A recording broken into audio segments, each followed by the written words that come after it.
Good day, folks. This is Greg Judy at Green Pastures Farm. Today, my special guest is Mike. And Mike, you're here at the Timeless booth. And where are we at? We're in Columbia, Tennessee at the Homesteaders Festival at Harrison's Mill. Okay. And tell us a little bit about Timeless Fence. And you've got a booth set up here. Looks like you got a little bit of everything. We do. We are the manufacturers of the rigid PVC post. We receive this type of material. It's ground up material from door frames and window frames. And then we have extruders at the plant that we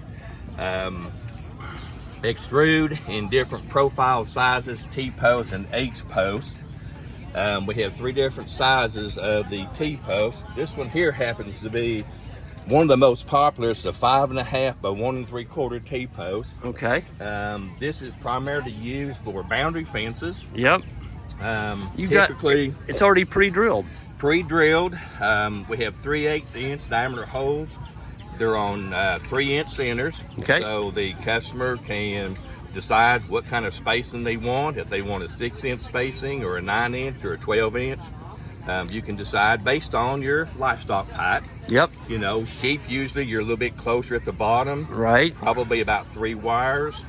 Mike, cattle up to 46 right. inches high. Mike, how deep do you know how deep do you know when to put them in the ground? I mean, is there a marker on there somewhere? So all of these posts are stamped with a marker. It says the buried to depth line right here, which is 18 inches. Okay. That's very important because your first hoe will be 7 inches above the ground. Correct. That gives you 7 inches of solid PVC here that is flexible. Right. So when a tree or a branch falls on the fence and the post can bend over. Yep. Completely to the ground, actually. Yep. You go out there and cut the tree off, and the post will actually bounce back up. So a fatal mistake, Mike, would be if, a little bit's good, let's take it all the way to that hole. Sure. Drive it clear to that hole in the ground. What happens then? Well, now you've got a weak point here. Yep. So typically what's going to happen, it's going to snap off. Yep. Yeah, so you've got that weak point. So that's what's really important. Don't drive them over that. Don't drive it over the 18 inches. Yeah. That's correct. So you've got several sizes here, I see. You've got the 1.5 inch. I've got the 1.5 inch in the ground. Actually, oh, here it is. I just stuck it in the ground this morning. Okay, so this is a 4.5 footer. That's a 4.5. That is very popular for an interior. Yep, paddock division. Paddock division. Typically 1 or 2 strands. You know, depending there again on the livestock. Yep. But you end up with a 3-foot post above the ground. Your top wire's at 34 inches, and typically they'll do a top wire and then maybe drop down 15 inches for a second wire. That would be for beef cattle. Okay. Yep. Yeah. And so it's non-conductive. And I noticed the color on the outside of these posts is different than the inside color. What's the deal there? Right. So the material that we receive, it can be any color from light grays, dark grays, beiges, browns, whatever. The white is actually a capstock. Okay.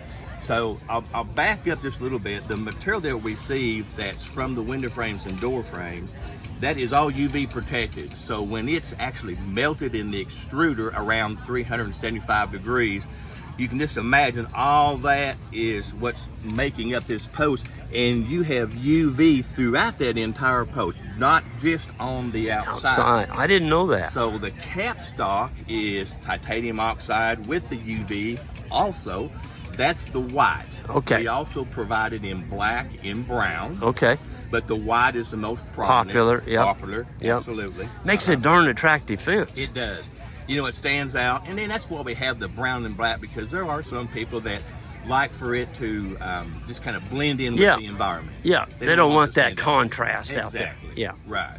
Yeah, But it makes a beautiful fence. Oh yeah, I've seen deer hunters, you know, that, I don't want that white fence out there. They want them brown. Well, Right. you've got brown. Absolutely. Yeah. We have the brown, the black, and we do have sometimes just the gray. We don't put the capstock on it. Okay. And just the gray, you know, Okay. sometimes. So. Well, Mike, Yeah. this product, we always talk about made in the United States. This is made in the USA. It's made in Greenville, Tennessee. Which So, is not far from here. not far. We're about 4.5 hours east of here. Okay. We're about an hour and a half east of Knoxville, Tennessee. Yep. and right off of Interstate 81 at exit 23. And we invite people to come by and see us. We have people come visit the plant. They even purchase from the plant. Yep. And we encourage that. So you're providing jobs for U.S. people, our U.S. economy. This is not an overseas product. Not that overseas is all bad, but this is keeping local tax dollars here. Absolutely, absolutely. We have about 22 employees at the plant in Greenville. Okay. And so that's our operators, our packers, our salespeople, the marketing people. Yep. You're growing. You're growing. Absolutely. Yeah, we started out. Well, I started in 2019 with Timeless Fence. I knew about Timeless back in 2011 when they started, when I worked for USDA. Promoted this product before I was the salesperson. Really fell in love with it. Yep. Got the Tennessee NRCS. Greg Brand was our grazing specialist to approve it for cost share and all the programs. And now it's spread probably in around 50% of the states across the United States now. Yeah. As a cost share item. I saw this up in Canada. Yes. You've got a Canada. Yeah, we have. Actually, we have around 260 resellers now. And probably in Canada, I'd say there's somewhere roughly around 8 or 10 resellers. Cool. Yeah. We have resellers all over the world. You've got one in Australia. We have one in Australia. Yeah. Absolutely. That's cool. I mean, I've known Russ. Russ is the owner. He bought this a long time ago. I remember I knew Russ before he ever bought Timeless Fence. And he's one of these guys, he gets a hold of something. He just knows how to, he's a business guy. And he knew how to build a very good company. And he's got good people like you underneath it, promoting it and selling it. And you use it on your own place, I'm sure. I do. Matter of fact, just 3 months ago, I had to replace some old posts, and I used the Timeless P-Post.